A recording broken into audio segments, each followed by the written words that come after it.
Then we have our K68 and Locus Giga. Okay? So that goes into here. So you can start doing this. Here. And then you mix this all together. So you find that every time we have emulsifiers like that, the Locus Giga, the gum, or the citrus fiber, we always use the virtual printer. We want to make sure we get that as fine as possible.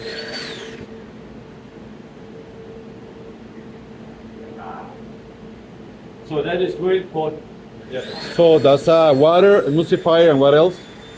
And the locus become number one. Because there's two locus. The locus? Locus green? That is number one. Thank you, chef. Okay. Thank you, chef. So then we have, just keep going. Then we're gonna mix the inulin and the coconut sugar together. Use 3 items right there. Okay, the first one. Perfect.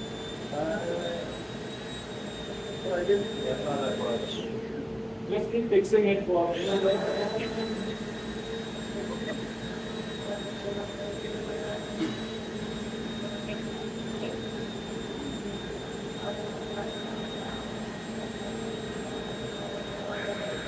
All right. Put it in here. Yeah, the spatula is right down here. That's why I like my new station. I have a shelf underneath and everything I need. So we're gonna transfer that so that's really nice and smooth, right? That's very important. And now what we will do is we mix it at high speed. And we're gonna need this again. So what we will do is we're gonna wash this. We're gonna read this again.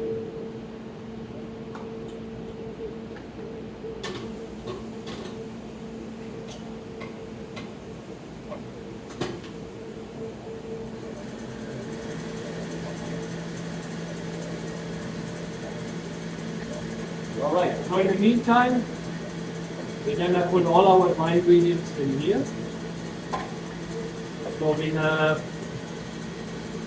rice flour, coconut, cornstarch, and almonds. And then we have our baking powder, we put it together. So mix that together.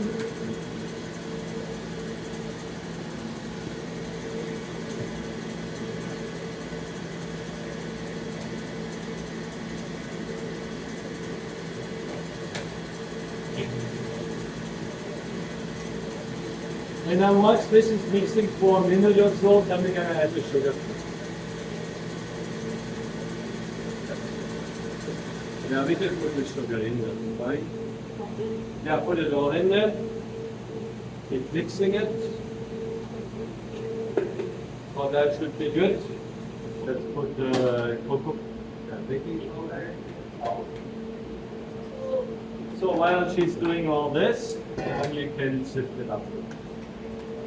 While she's doing that, I'm gonna prep my tray. That recipe makes exactly half a sheet pan, and a half a sheet pan is enough for 2 people. All right?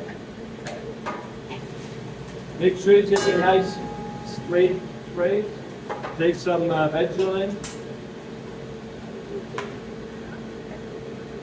Vegetable vegan. Of course it is. Otherwise we will use it. There we go. Parchment paper.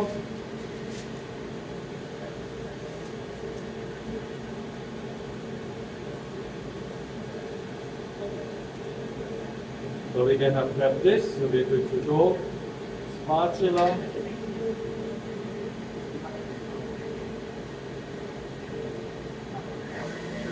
Okay, good.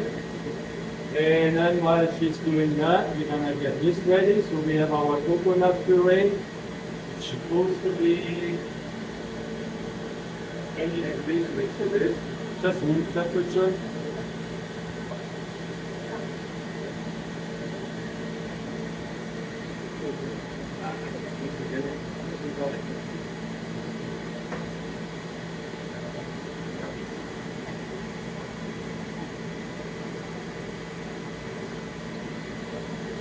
Okay, let me put local kingdom number 2 is our coconut puree.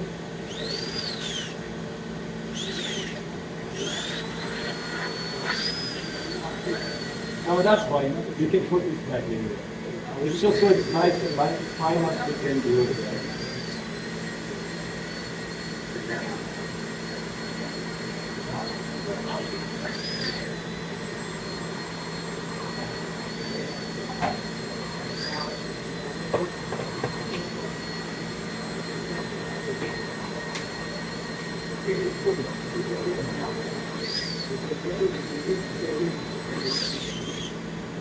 Okay, so we got that. And I'm gonna need it one more time. How is it? Good? So we can take that out.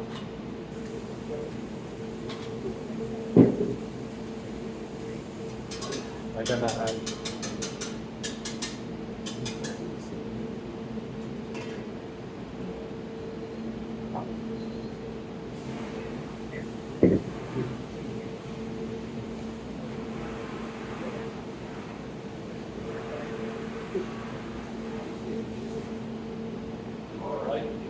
Ready to go for the next one. Okay, so we have 3 parts now, and we're gonna need one more bowl. We're gonna scrape this stuff into this bowl.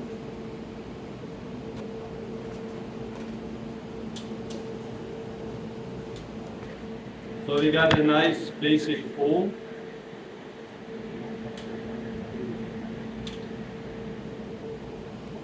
Because the whole objective is with the cake, it should be like a real cake. A lot of times with the food stuff when you bake cakes, it's always fudgy and moist, right? So, and this is the problem here with our matcha cake. So what we will do is next week, when we do the matcha cake, we're gonna change the method a little bit because we want to make sure that it's a little fudgy. And so we want to get it more cake. So we're gonna work, that's our project. All right, so let's go to the next primary, right? Yeah, so let's have this good. Remember, it's supposed to be a cake batter, right? Not a fudgy.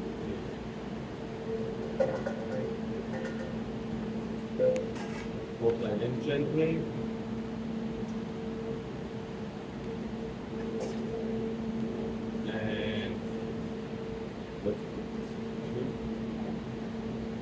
You need some liquid in there, right?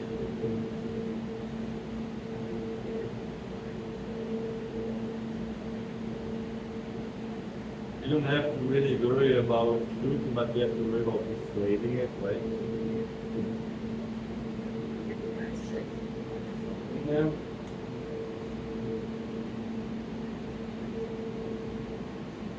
When you use the coconut puree, make sure you mix it up.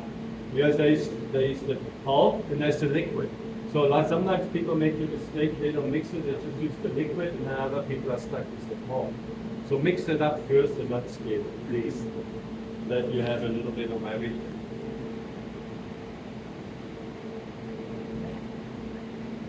And then it says you bake for 10 minutes. And 10 minutes at 180 works really well. So it's 180, not 160. 160 is too low. All right, now looking good. Cake batter, okay. Put that on our tray. And then we set the timer for 10 minutes.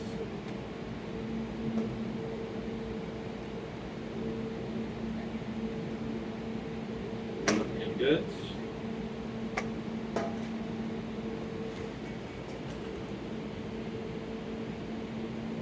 It actually looks like a cake batter.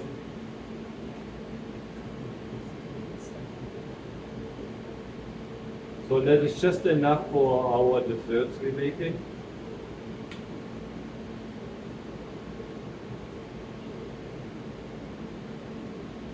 They all have palette knives, right? So now the interesting part is that these gluten-free items, people who bake gluten-free items, they have a tendency to crack in the oven because usually the matter of the fat content is missing, right? So we do have fat in here, but what we need to do to sort of delay the cracking or stop the cracking in some respect, we use some water and we just spray a little mist of water on there. It actually helps preventing the cake from cracking. Because Calgary is very dry, right? We have a very dry environment.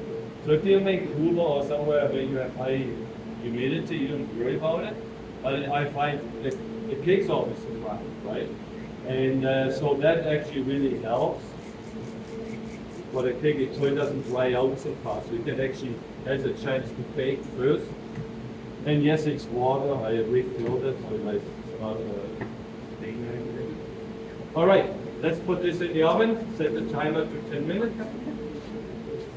And then I'll do the next recipe.